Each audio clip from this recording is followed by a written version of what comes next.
Hi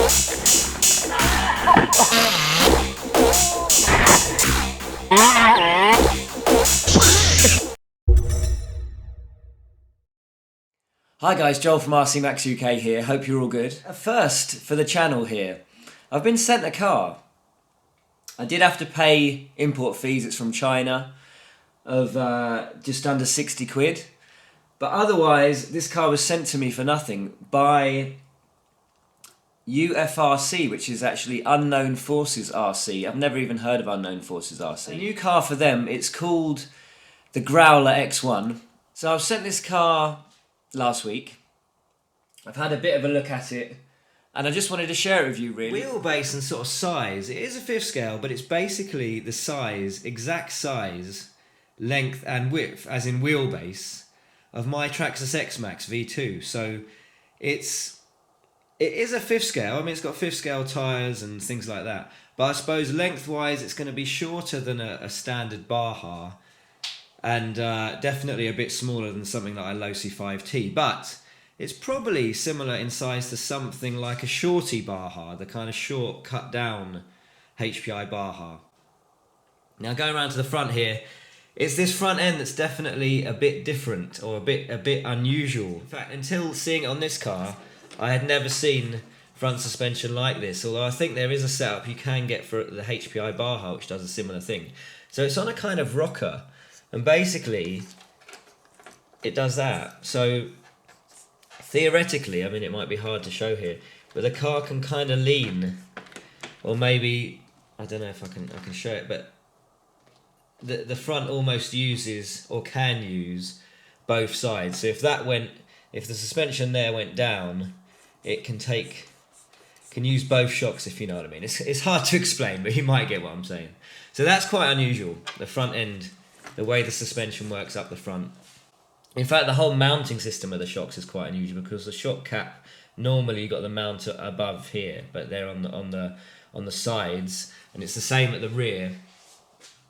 This is an aluminium shock tower here, and it's there's two of them. There's one at the front and one at the back, and the shocks again are mounted at the side there.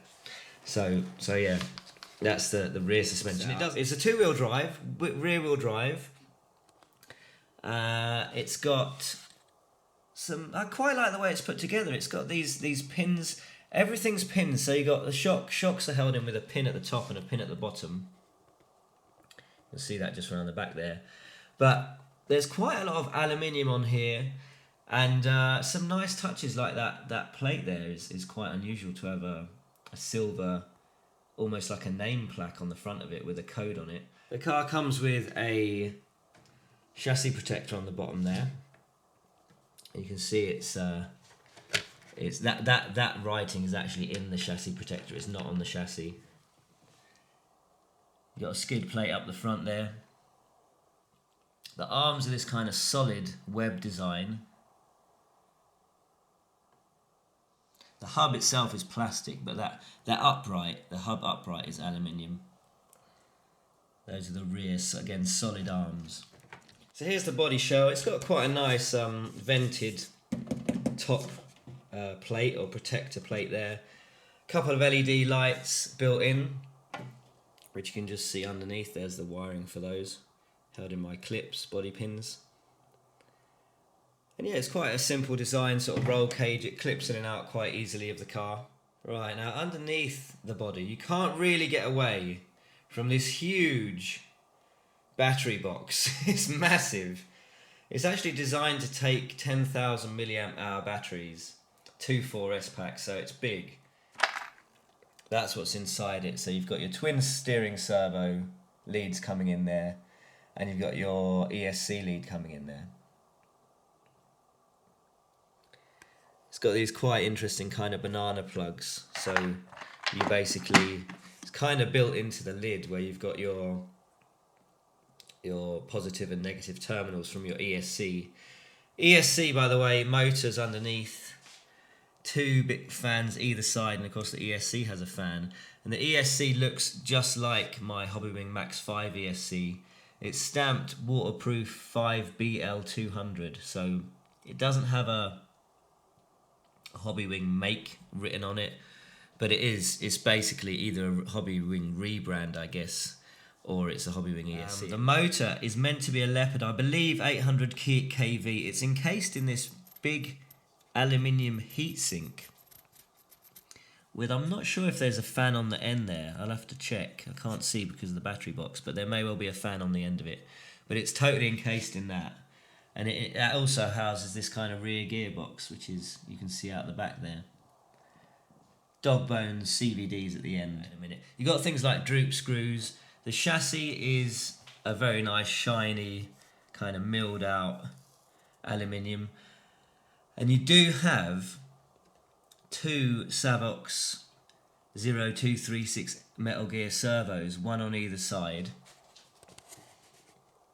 Just there. So it's a twin servo setup, twin large scale servo setup. And you've got an aluminium or a machined metal double servo saver. So there's one here and one there, both the same basically, either side with the springs underneath. This whole steering setup is aluminium.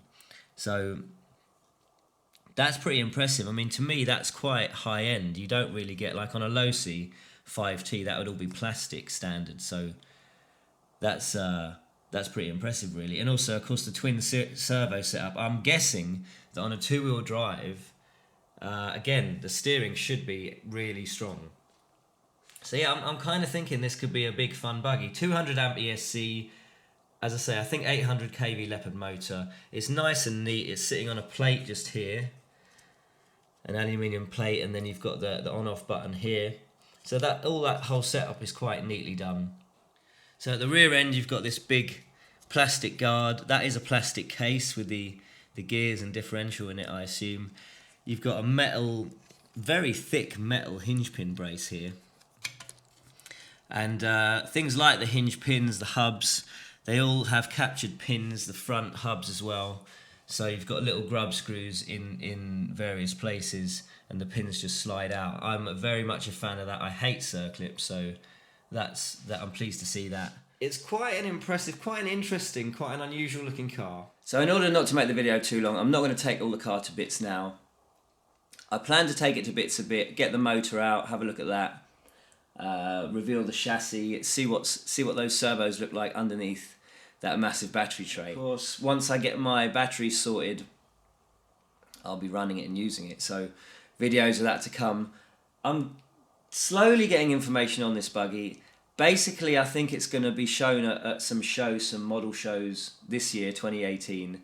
And in theory, it may be on up for sale at some point in 2018 or 2019. Suggestions of a price of around £500 for what you see here, and then needing to buy your own batteries and I think transmitter receiver, or maybe there'll be a higher price to include that stuff. So that's kind of the general idea. Anyway guys, I hope you liked the video.